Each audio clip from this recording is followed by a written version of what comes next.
भोजपुरी की नवोदित अभिनेत्री आकांक्षा दुबे अब हम सबके बीच नहीं है। वही आकांक्षा जो महज 3 साल की उम्र में डांसिंग और एक्टिंग का शौक लेकर मुंबई आई, लेकिन इस अभिनेत्री ने शायद फिल्मी दुनिया के चमचमाते उजाले को सही से पहचान नहीं पाया, जिसकी वजह से इन्हें आत्महत्या करने के लिए मजबूर होना पड़ा।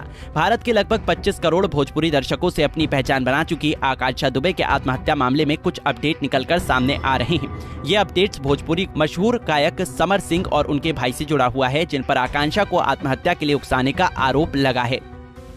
दरअसल पिछले महीने की 26 तारीख को बनारस के एक होटल से इस अभिनेत्री का शव मिला था। इसके बाद से ही इस मामले में आरोपी समर सिंह पिछले 10 दिनों से फरार चल रहा था, जिसे 7 अप्रैल की सुबह उसके एक गाजियाबाद में रह रहे रिश्तेदार के यहां से पकड़ा गया। इसके बाद यूपी पुलिस उसे वाराणसी कमिश्नरेट लेकर आई, जहां कानून और अपने भविष्य को चौपट होने की डर से वो कमिश्नरेट के सामने रोने लगा। जानकारी के मुताबिक गाजियाबाद के राजनगर से गिरफ्तारी के बाद समर सिंह को वाराणसी कमिश्नरेट लाया गया, जहां इस आरोपी गायक ने पुलिस के सामने गिड़गिड़ाते खुद को छोड़ने की बात कही। वाराणसी कमिश्नरेट की पुलिस के सामने रोते हुए समर सिंह ने कहा, मैं बेकसूर हूं, मुझे छोड़ दीजिए। अपनी सफाई में समर ने कहा, आकांक्षा दुबे ने ना कोई सुसाइड नोट लिखा, ना आत्महत्या से पहले उस पर कोई आरोप लगाया गया, फिर भला उसे कसूरवार क्यों ठहराया जा रहा है।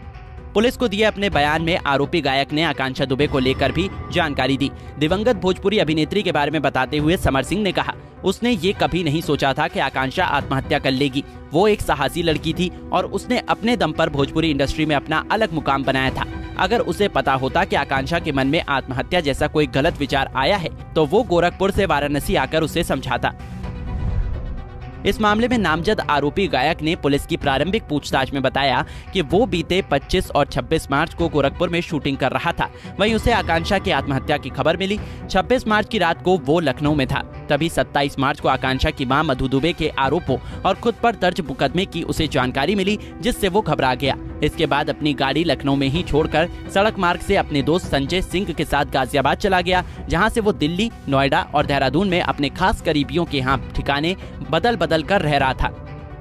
रोते बिलखते इस समर की सभी दलीलों को सुनने के बाद पुलिस ने उसे अनसुना करते हुए हवालात में डाल दिया। वहीं गिरफ्तारी के बाद गाजियाबाद के नंदग्राम थाने से लेकर मेडिकल मुआयना और फिर अदालत में पेश किए जाने के दौरान समर सिंह अपना मुंह छुपाकर चुप्पी साधे रहा। इसके अलावा इस नामजद आरोपी के बारे में पुलिस को एक और जानकारी मिली, जो उसकी गिरफ्तारी पर स्टे ऑर्डर से जुड़ी हुई है। दरअसल समर इस कोशिश में था कि इलाहाबाद हाईकोर्ट से उसकी गिरफ्तारी पर स्टे मिल जाए। इसके लिए उसके अधिवक्ताओं ने कागजी कार्रवाई भी शुरू कर दी थी। इसी काम के लिए हाल ही में वो देहरादून से गाजियाबाद आया था, जहां से पुलिस ने उसे पकड़ लिया।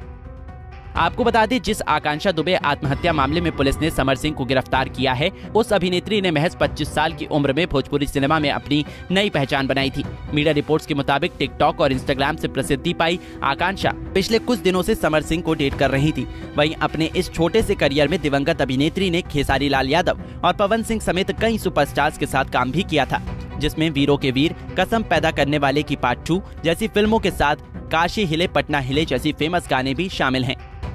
Bureau report, Punjab Kesari TV.